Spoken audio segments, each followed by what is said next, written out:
Bonjour, moi c'est M. Sané, Sidat Sané. Je suis donc chef de division au niveau de la bibliothèque centrale. Comme vous le voyez, nous venons aujourd'hui de finir une session de formation sur l'utilisation des ressources numériques en ligne. Donc ces formations-là s'inscrivent dans le cadre de l'animation de la bibliothèque. Donc nous organisons tous les lundis en tout cas des sessions de formation dans différents domaines. Aujourd'hui, la session concernait l'utilisation des ressources numériques, n'est-ce pas, et qui concernait Scholavox, Open Edition, Zistore, mais également d'autres plateformes, et qui vont aider les étudiants ou bien les utilisateurs, en tout cas, qui fréquentent la bibliothèque, à mieux utiliser ces ressources documentaires-là.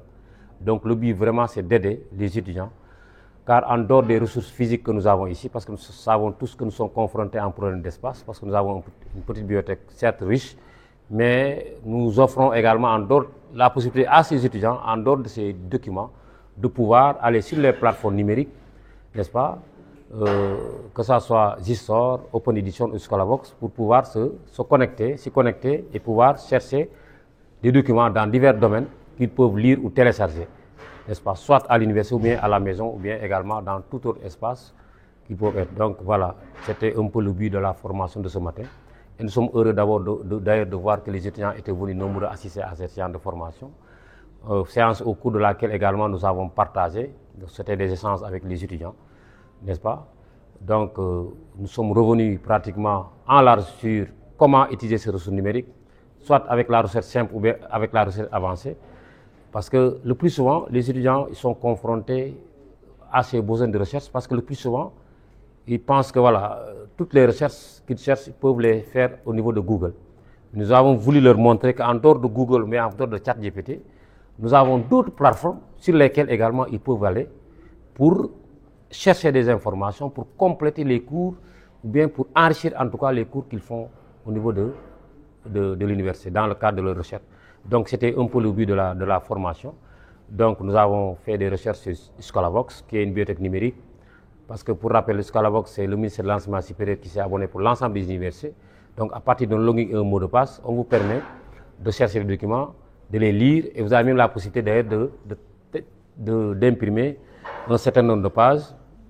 Pour Open Edition, pour également d'autres plateformes, vous avez également la possibilité de lire et de télécharger parfois en version intégrale ces documents-là. Donc c'était le but de la formation de ce matin. Pour les ressources, l'accès est différent. Par exemple, pour le Scholavox, c'est le ministère de l'Enseignement supérieur qui s'est abonné pour l'ensemble des universités. Donc l'université s'est abonnée à cette plateforme. Pour le Scholavox, il suffit juste d'une inscription à la bibliothèque où on vous donne un login et un mot de passe qui vous permettent d'introduire ce login et le mot de passe et de pouvoir accéder à toutes les fonctionnalités de Scholavox. Donc pour Scholavox, sans ce login et ce mot de passe, vous ne pouvez pas vraiment surfer convenablement, chercher, afficher, télécharger, etc., etc.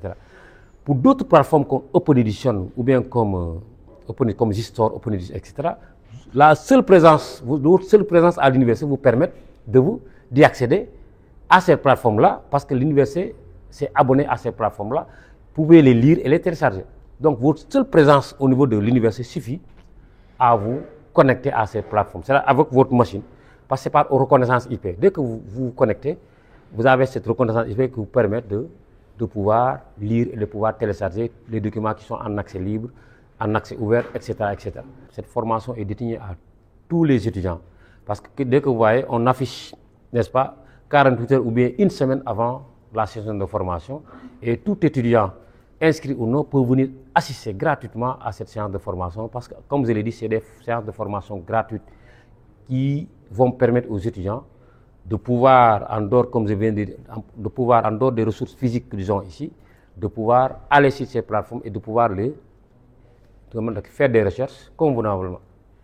En tout cas, notez que l'équipe de la bibliothèque, en tout cas, pour avoir beaucoup plus d'informations et de renseignements, vous avez au niveau de l'accueil une équipe qui vous accompagne, n'est-ce pas, qui va permettre de comprendre mieux comment s'inscrire à la bibliothèque, comment pouvoir bénéficier de toutes ces ressources numériques disponibles.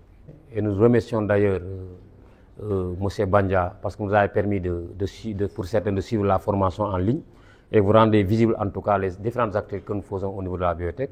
Donc je vous remercie également à toute l'équipe, n'est-ce pas, qui vous accompagne, mais également remercier les étudiants qui sont venus suivre la formation, mais également ceux qui ont suivi la formation en ligne grâce à vous d'ailleurs. Donc c'est une formation très riche que nous venons de terminer. Et donc nous donnons rendez-vous, n'est-ce pas, aux lecteurs certainement dans les jours à venir parce que d'autres sessions de formation vont suivre, que ça soit sur les moteurs de recherche, que ça soit également dans d'autres thèmes que nous allons ensemble étudier et que nous allons présenter au public.